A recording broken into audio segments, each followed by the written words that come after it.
પણ એક પરમોરો રહી ગઈ. તમે જુઓ કેમ કે સંસ્કાર નતા, ખરું ને? સંસ્કાર નતા એટલે પલમોરો રહી ગઈ.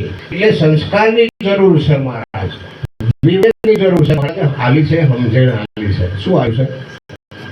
સમજણ મોં સુખ રહેલું છે મહારાજ. સોમો સુખ રહેલું છે. બરાબર છે.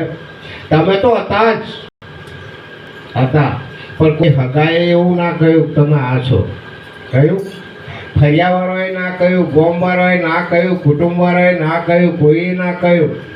અને મહારાજ મળ્યા એટલે એમણે કહ્યું ભાઈ તું તને ઓળખો છો?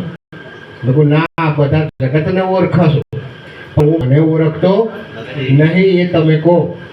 એટલે મહારાજે આપણને પોતાને ઓળખાયા. કોને ઓળખાયા? અને જો સુધી પોતાને ના ઓળખે અને એ વાતો કરતા હોય ગમે તે ભગવાનને ઓળખતા હોય એની ઉપર ચોકડી સાંભળે. બરાબર કે નહીં?